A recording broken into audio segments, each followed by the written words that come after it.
To my class, we are continuing on with lesson 3 from Hornbill, that is Discovering Tooth. The saga continues. It's written by A.R.Williams. And इसमें हमने देखा कि कैसे एक युवा king की मम्मी, दैट इज़ उसकी आफ्टर डेथ जो इजिप्शियन किंग्स को ममीफाई करते थे, कैसे वो डिस्कवर करते हैं दो लोग. पहला है जो 1922 में और फिर 80 साल बाद. सो 1922 में अगर आपने मेरा पहला वाला इसकी फर्स्ट क्लास अटेंड की है या सुनी है तो किसने किया था, ये क्वेश्चन है कि 1922 what was, who discovered the tomb, which archaeologist, and what did he do? Anyway, I'll give you the answer. It was Howard Carter, the British archaeologist. और archaeologist क्या होता है? The person who goes and takes out, finds out about by digging, or if they come to know that certain artifacts were found there, or there's certain things around, or they've read some history, तो वहाँ जाके वो पता करते हैं. तो इन्होंने 1922 में इजिप्ट में टुट्स टूम को डिस्कवर किया था. एंड देन टुट की बॉडी भी निकाल के, मतलब वो जो ममीफाइड बॉडी थी उसको भी उन्होंने निकाला, और कैसे उसके just to have a study.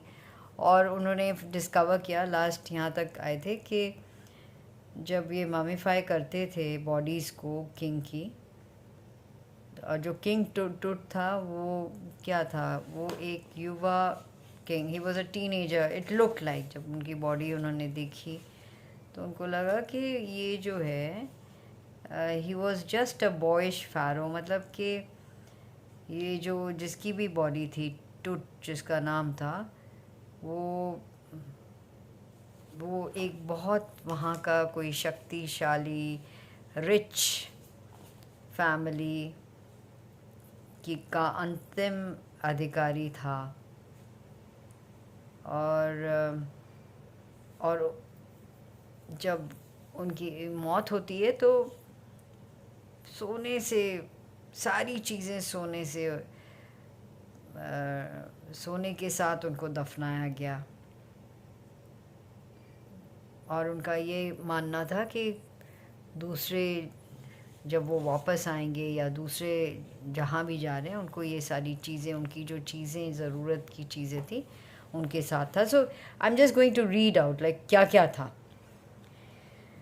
So they had this belief that when they die, they'll take their riches with them. I'm reading on page 25, second paragraph.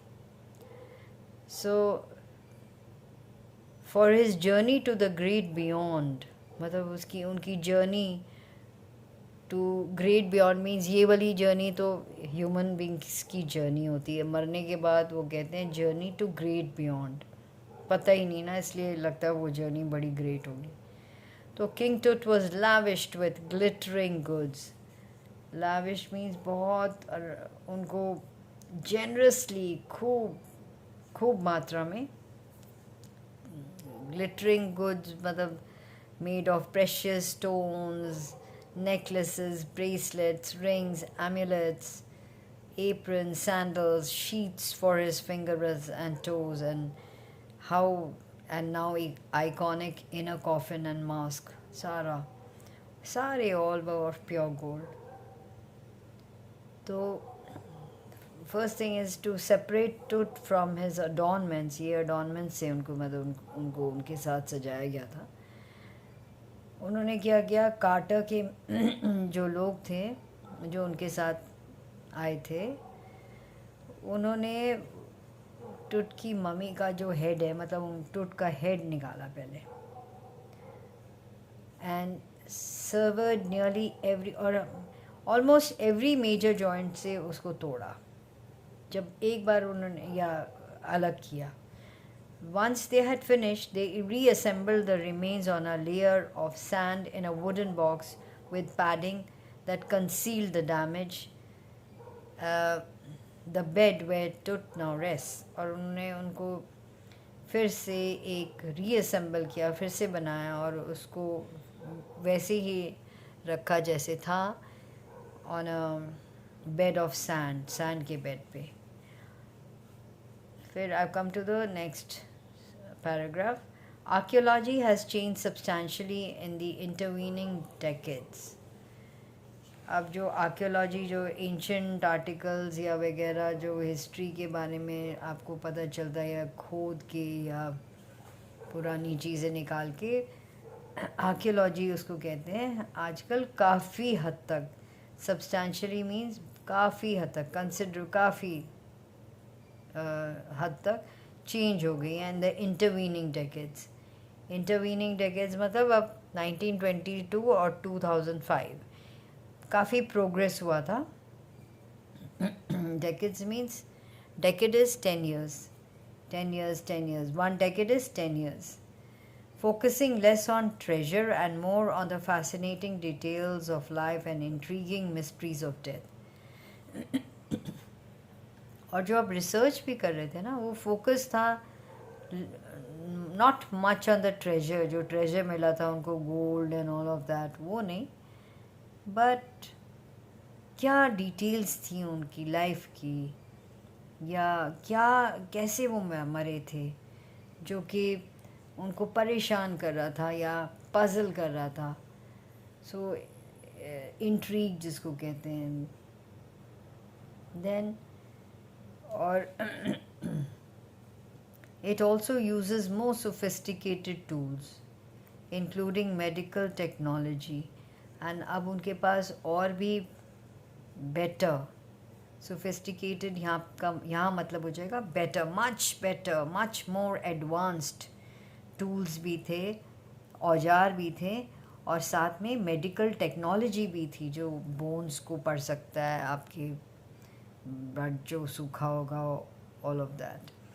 In 1968, more than 40 years after Carter's discovery, an anatomy professor x-rayed the mummy and revealed a startling fact. Beneath the reason that cakes his chest, his breastbone and front ribs are missing. तो 40 years जब quarter की मतलब 1922 के बाद 1968 में, मतलब 40 years के बाद जब ये डिस्कवर हो चुका, कार्टर ने डिस्कवर किया था. एक प्रोफेसर थे एनाटॉमी, मतलब जो स्ट्रक्चर ऑफ द बॉडी पढ़ते हैं, of a human body, anatomy, वो उसके प्रोफेसर थे. उन्होंने इसको एक्सरे किया और एक चौंका देने वाला सरप्राइजिंग फैक्ट जो था वो प्रेजेंट किया. A startling fact. Now what was that startling fact? That beneath the reason that cakes his chest,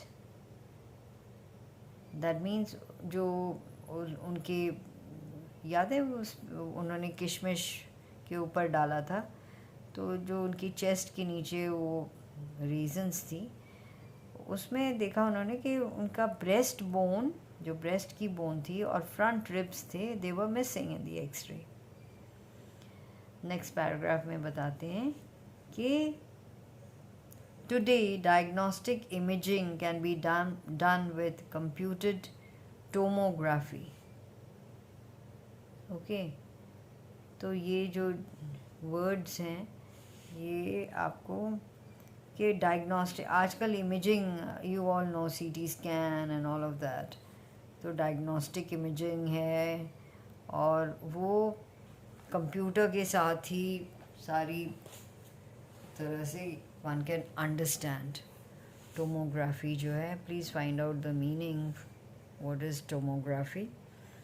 और CT scans में, by which hundreds of X-rays in cross-section are put together like slices of bread to create a 3-dimensional virtual body.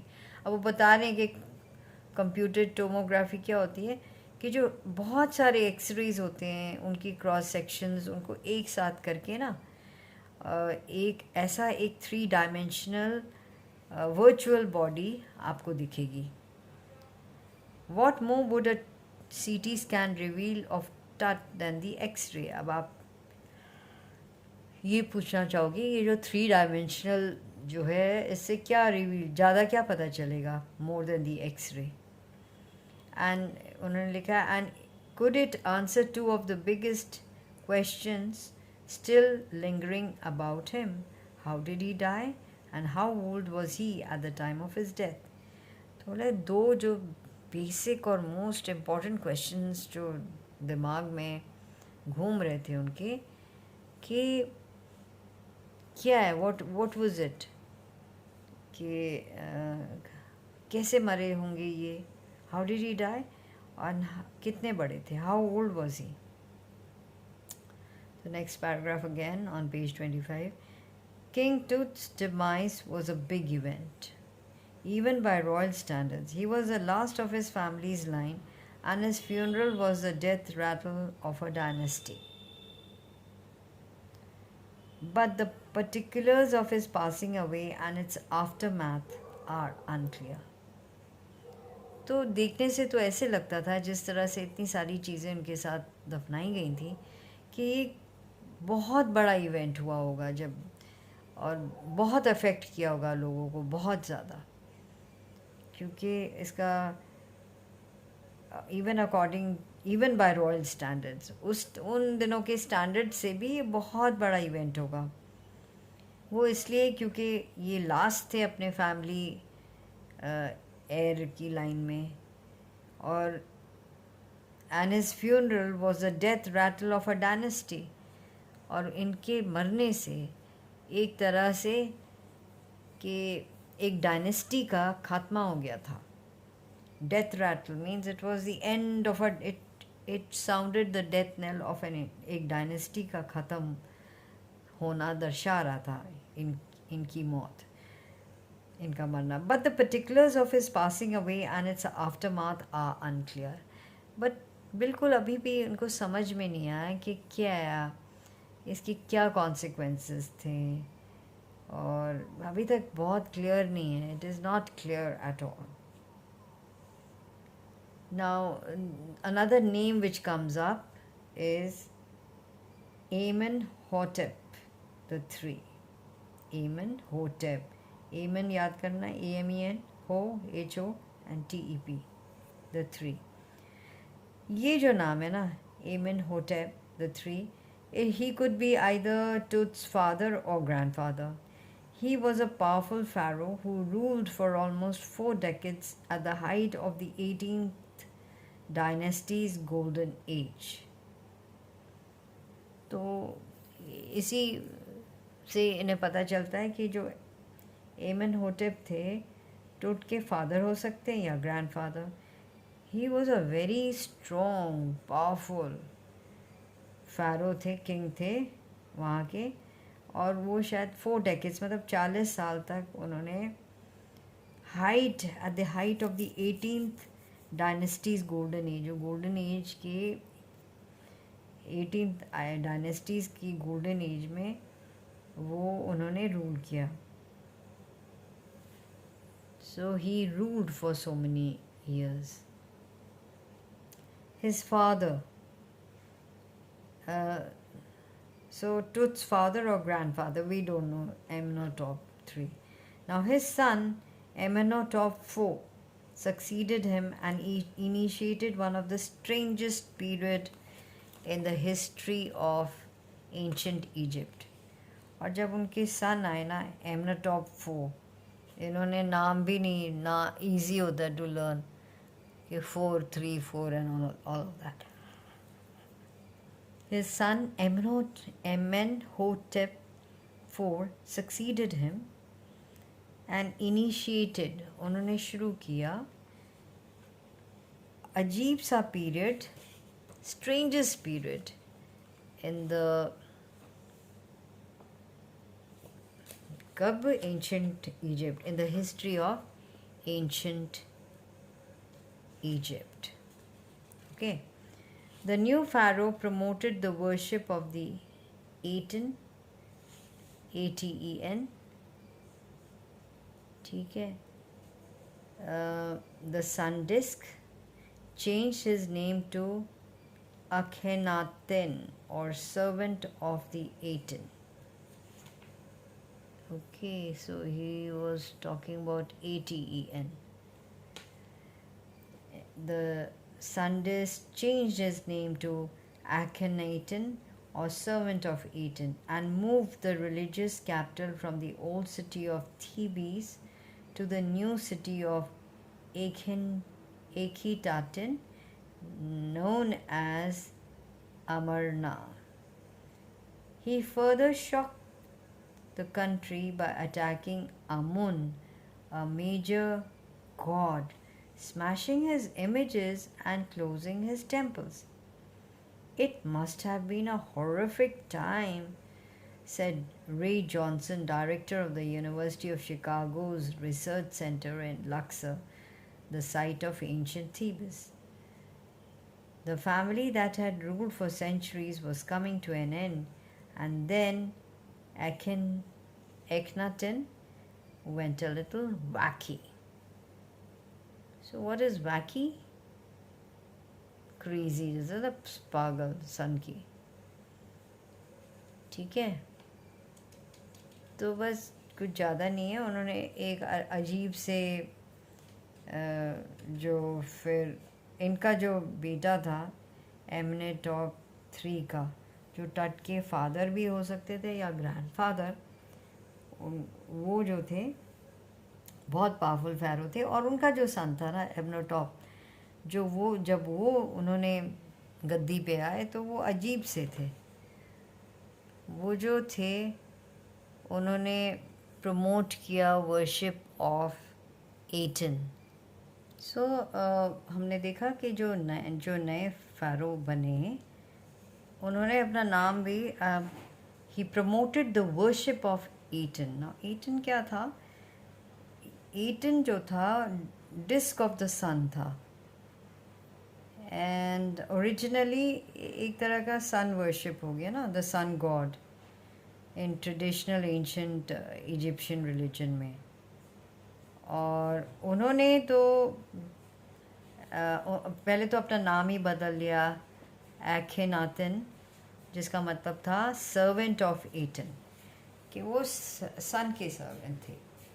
And उन्होंने क्या किया, अपना जो capital था ना, he move the religious capital from the old city of Thebes. और उन्होंने ना अपना कैपिटल जो था, रिलीजियस कैपिटल, वो ओल्ड सिटी थीबस जो था, जो नाइल नदी के किनारे था, वहाँ से मूव करके एक उन्होंने नई सिटी बनाया है जिसको कहते थे अखेतातन, नाउ नोन एज अमरना. अब अमरना है. पर एक और चीज़ उन्होंने की जिससे सारे शॉक हो गए, पूरी कंट्री.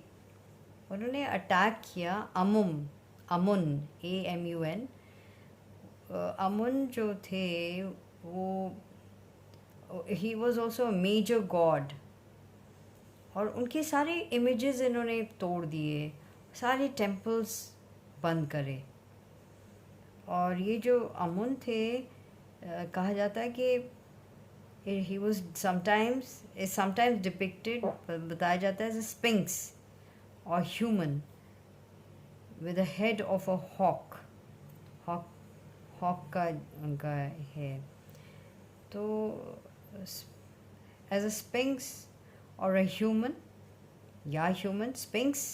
sphinx में था I think lion and the body of human being,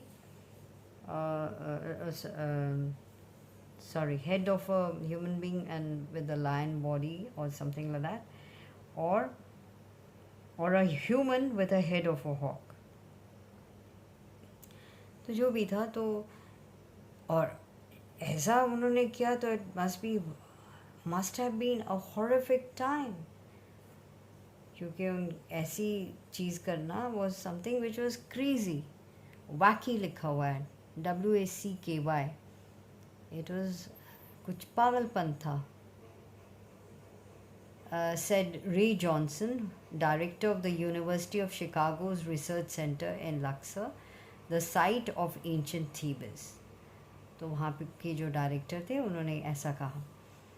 और लिखते हैं कि the family that had ruled for centuries was coming to an end, and then Akhenaten went a little wacky. लगता है वो ऑलमोस्ट एंड हो रहा था वो पर्टिकुलर फैमिली रूल, तो शायद he must have become crazy. Now, after his death, after Akhenaten's death, a mysterious ruler named Smenkhare, Smenkhare,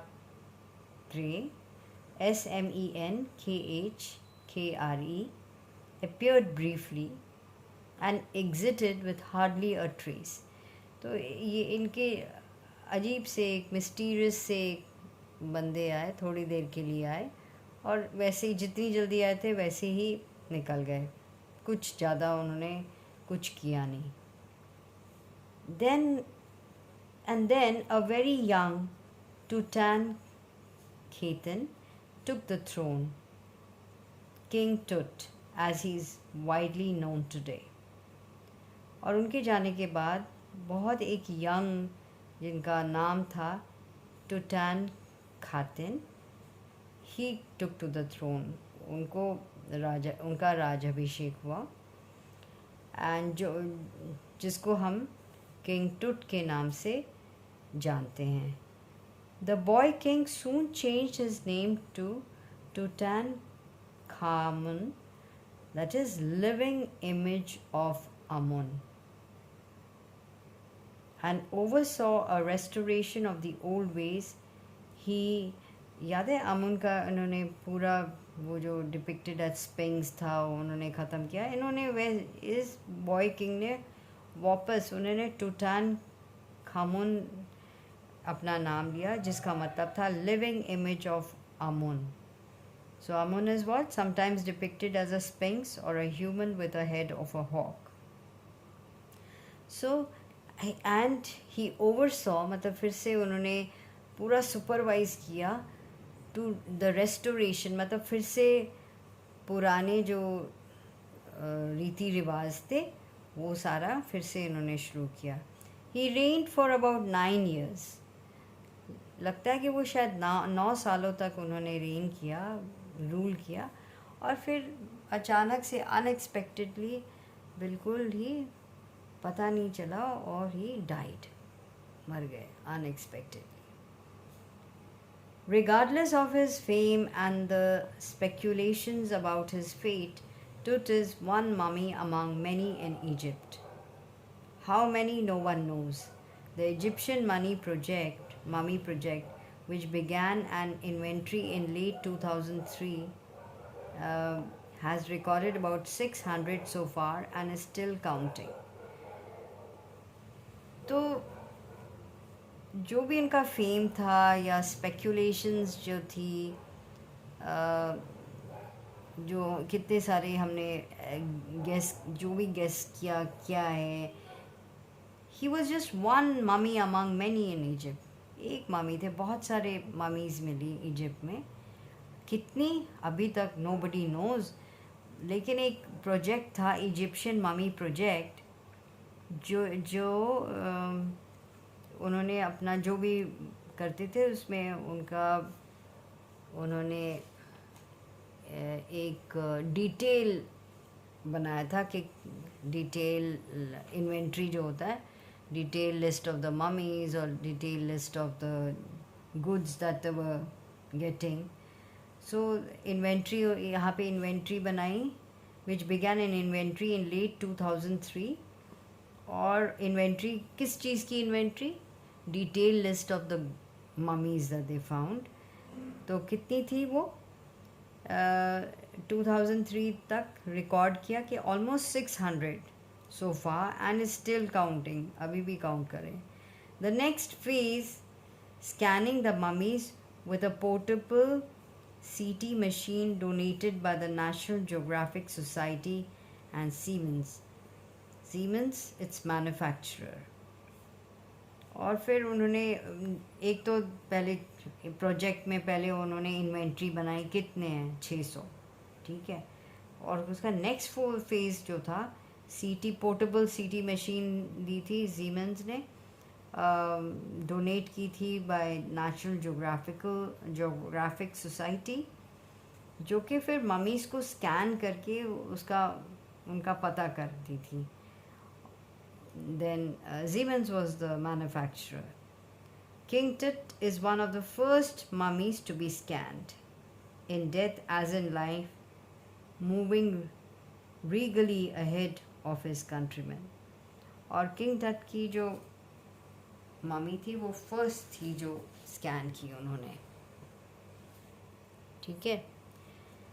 A CT machine scanned the mummy head to toe, creating 1,700 digital X-ray images in cross section.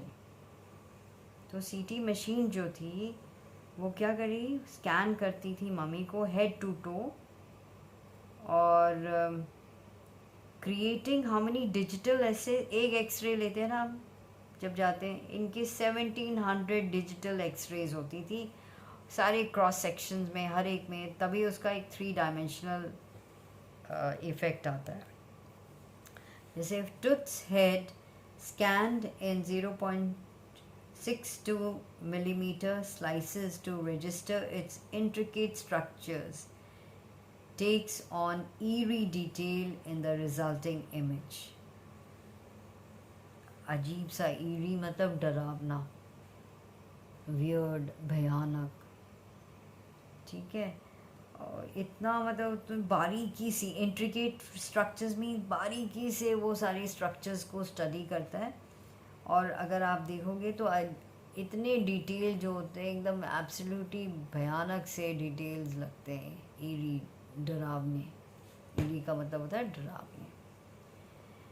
With Tut's entire body similarly recorded, a team of specialists in radiology, forensics and anatomy began to probe the secrets that the winged goddesses of a gilded burial shrine protected for so long. तो कहते हैं कि इस तरह से शुरू हुआ एक एग्जामिनेशन, प्रोब जिसको कहते हैं, जांच पड़ताल, पूरे किस किस से स्पेशलिस्ट आ गए। Radiology means the ones who are good in x-ray समझना, फोरेंसिक्स पूरा देखना कैसे उसकी बेसिकली जांच पड़ताल करना। तो ये शुरू में भी हम लोग ने देखा था कि कैसे साइंटिफिक इन्वेस्टिगेशन इन ऑर्डर, जैसे फोरेंसिक क्या होता है कि आप सारा बॉडी का देखते हो, साइंटिफिकली देखते हो कि इंफॉर्मेशन अगर आपने लेनी है। और स्पेशली इसमें because they wanted to know कि इतनी जल्दी कैसे मौत हुई, तो दे वांटेड टू नो कि क्या क्राइम किसी ने कैसे किया था, और it was a natural death या कुछ ऐसे था, ठीक है। So forensics, फिर anatomy means everything about the body, ये सारी teams together ये जांच पड़ताल करने लगी to find out, to probe the secrets that the winged goddesses of a gilded burial shrine protected for so long. जो ये ऐसे जो कहते थे कि गॉड्स जो थे, विंग्ड गॉडेसेस, जिनकी जो गॉडेसेस थी उनके विंग्स थे, मतलब एंजल्स कह सकते हो। और ये सारी जो बेरियल श्राइन्स, ये बड़े बड़े टूम्स में उनको गिल्ड किया था, उनको प्रोटेक्ट किया हुआ था for so long in the gilded burial shrines. So अगर आप देखोगे तो इन्होंने गिल्डेड जो होता गिल्डेड, अगर आप देखोगे तो गिल्डेड का मतलब होता है covered thinly with gold leaf या गोल्ड पेंट. तो ये जो गिल्डेड बेरियल श्राइन्स जो थे ये इतने सालों से प्रोटेक्टेड जो थे, इनकी वो खोजबीन करनी शुरू की to know about human civilization. उस टाइम क्या था क्या नहीं. Okay. The night of the scan, workmen carried Tut from the tomb in his box. Like pallbearers, they climbed a ramp and a flight of stairs into the swirling sand outside, then rose on a hydraulic lift into the trailer that led to the scanner. तो जिस रात को उन्होंने scan करना था, उन्होंने उनका जो था उठाया, क्या कहते हैं, दे पिक्ड इट अप. जैसे पॉल बेरर्स क्या होते हैं, जब आदमी मरता है तो कंधा देने के लिए आते हैं ना लोग, उठाने के लिए, उस तरह से उनको पॉल बेरर्स कहते हैं, डेड बॉडी को जो कंधा देते हैं. सो उन्होंने उसकी जो टूम की जो कास्केट थी उसको उठाया उस तरह से. और ये जो वर्कमैन थे, दे टुक इट आउट. याद है वो क्रैम्प था, कैसे निकले. फिर उसके लिए उन्होंने रैम्प बनाया होगा. रैम्प क्या होता है, एक स्लोप सा बनाना जिसे आराम से चढ़ाई, and a flight of stairs. और वहाँ से निकले बाहर. स्वर्लिंग मतलब जो सैंड्स ना बदलती रहती हैं धीरे धीरे, क्योंकि विंड आती है तो सैंड कभी भी एक जगह नहीं होती. कहीं कहीं जैसे सैंड जो विंड जहाँ पुश करेगी वहाँ सैंड का माउंट बन जाता है. तो into the swirling sand outside. तो इससे हमें पता चल रहा है कि स्वर्लिंग का मतलब, वैसे अगर हवा नहीं चले तो स्वर्ल नहीं करती वो, पर क्योंकि विंडी था तो स्वर्लिंग सैंड्स आउटसाइड. देन फिर एक हाइड्रोलिक लिफ्ट थी, उससे उन्होंने उसको ट्रेलर में डाला जिसमें वो स्कैन था, सीटी स्कैन था. याद है सीटी स्कैन की मशीन जो थी क्या था, नेशनल ज्योग्राफिक सोसाइटी ने डोनेट की थी. किसने बनाई थी, मैन्युफैक्चरर जीमेंस था, SIEMENS. एक होमवर्क के लिए फाइंड आउट जीमेंस क्या क्या और बनाता है. ठीक है. Now, 20 minutes later, two men emerged, sprinted for an office nearby, and returned with a pair of white plastic fans. फिर जल्दी से उन्होंने देखा कि दो लोग 20 मिनट्स के बाद दो जो मैन बाहर निकले और दौड़ के गए. स्प्रिंट का मतलब होता है रैन, बहुत तेज़ी से दौड़ना. एक ऑफिस गए और return with a pair of white plastic fans, और वाइट प्लास्टिक फैंस के साथ आए. The $1 million scanner had quit because of sand in a cooler fan.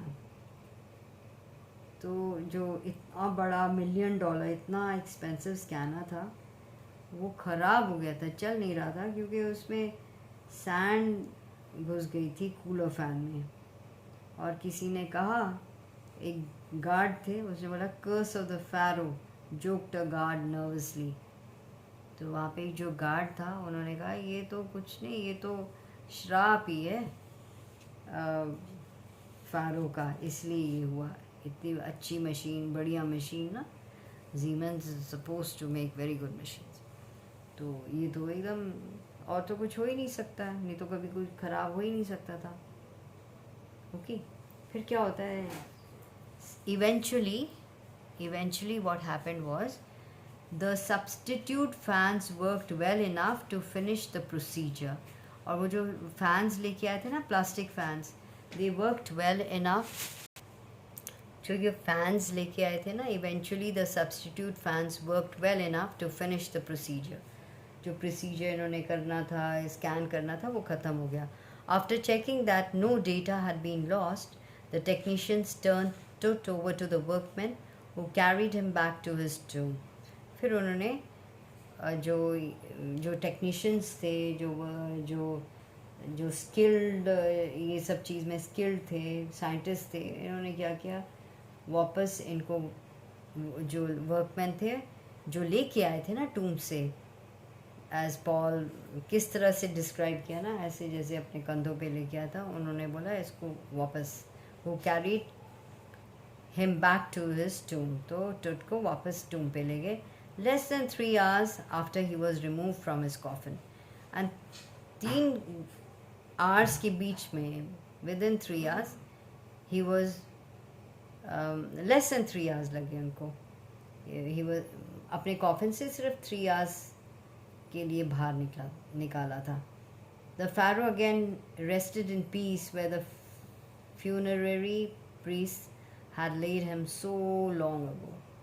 फिर वैसे ही वहाँ पे वो रेस्ट ऐसे पीसफुली लिटा दिया गया जहाँ पे जिस दिन इनका फ्यूनरल हुआ था ना, दैट मीन्स फ्यूनररी मतलब जिस दिन इनको जिस दिन इनको दफनाया गया था, फ्यूनररी जो प्रीस्ट थे जो जिन्होंने इनको दफनाया था, वैसे ही उनको वापस डाल दिया गया.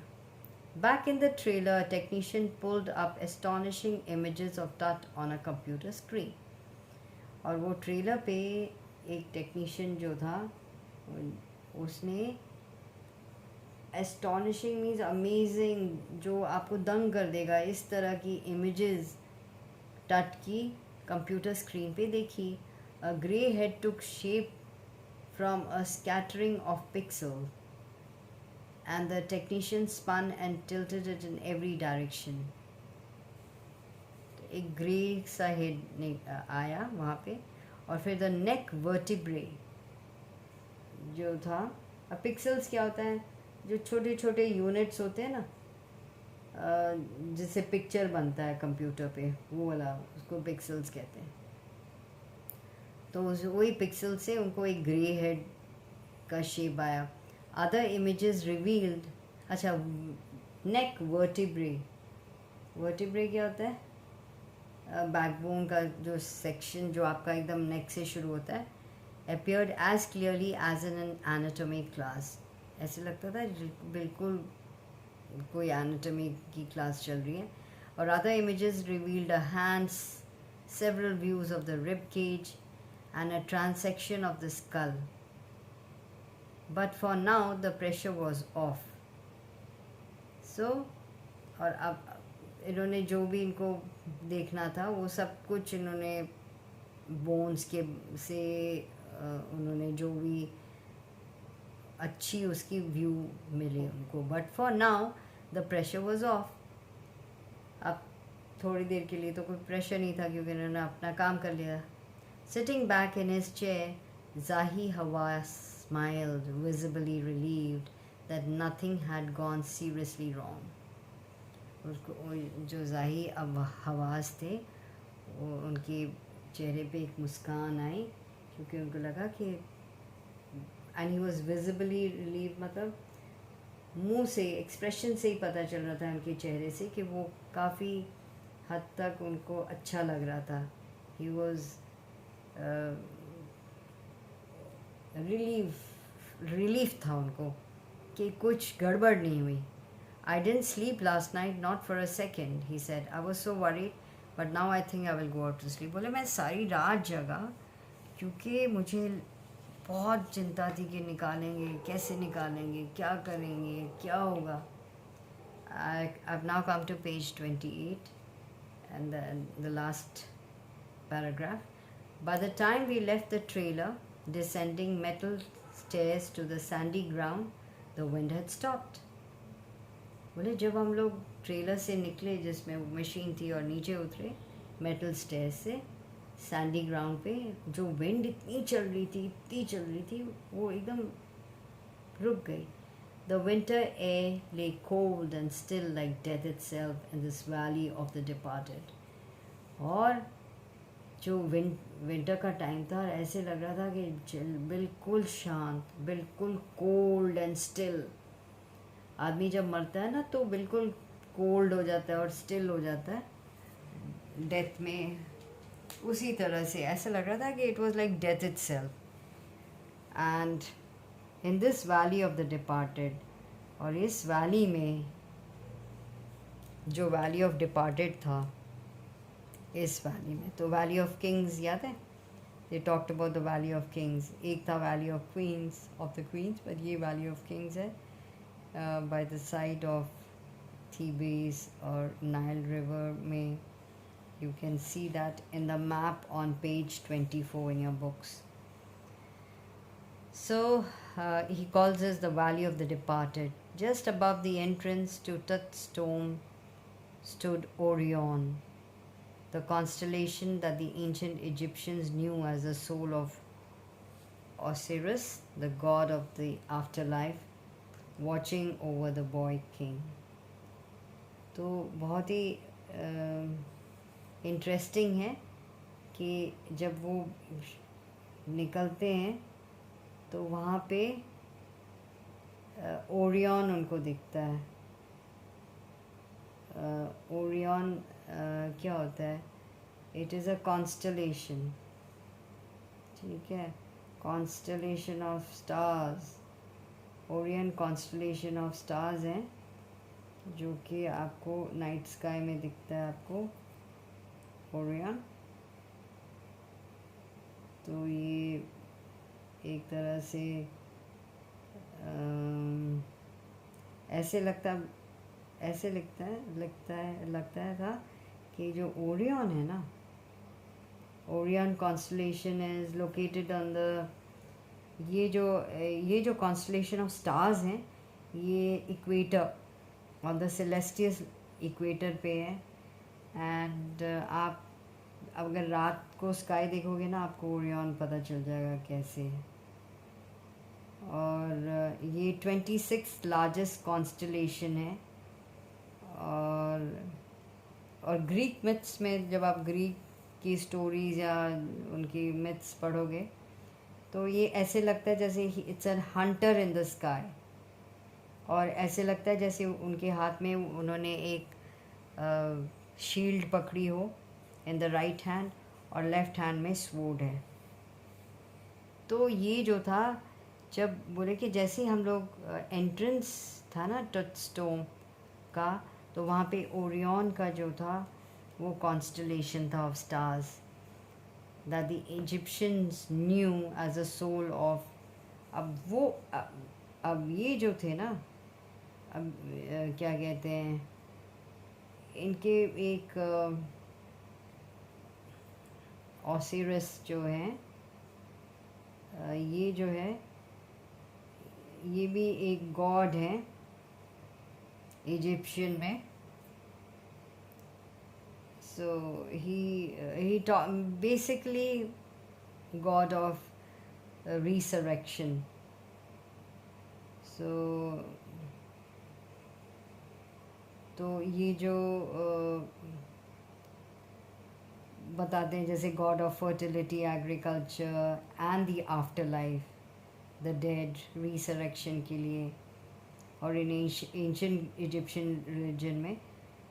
एंड उनको कैसे दिखाया जाता है? As a green skin deity with a pharaoh's beard, उनकी भी बियर्ड होती है, और partially mummy wrapped at the legs, उनके लेग्स में जैसे वो ममी को डालते हैं ना पट्टियाँ, वैसे वो रैप करी उनकी legs, wearing a distinctive crown, और उनके हाथ में so anyway, so that means इनको ये जो ओरियन का कॉन्स्टलेशन था, इजिप्शियंस इनको सोल ऑफ ओसिरिस मानते थे, that is the God of after life and watching over the boy king. और स्पेशली ये जो बॉय किंग थे टुट, उनको उनकी रक्षा या उनके लिए वॉचिंग हिम ओवर ये था। So he's a lord of the dead and rebirth. And उनका green जो है, green skin. You must go to the library and check these images, or you can even go on Google and check. It's got a green skin, or green skin symbolizes rebirth. ठीक है. और symbol होता है crook and flail. Anyways, so it's very interesting. I'm sure you must have found the story quite interesting. And if you now homework, what will you do? Read the first part and the second part. Open your book while I'm reading, understand it, and then at the end of the lesson, for understanding the text, do the questions, and then they'll be working with the words like dark-bellied clouds, casket grey, desert sky, ghostly dust devils, stunning artifacts, eternal brilliance, ritual raisins, all of this. Make sentences, and then also find out about the astronomical descriptions and legends associated with the following: Ursa Major, Polaris, Pegasus, Sirius, Gemini, all of that. Okay. And please, I want you to have your notebooks. Please write down your question answers, mark them out, and do it.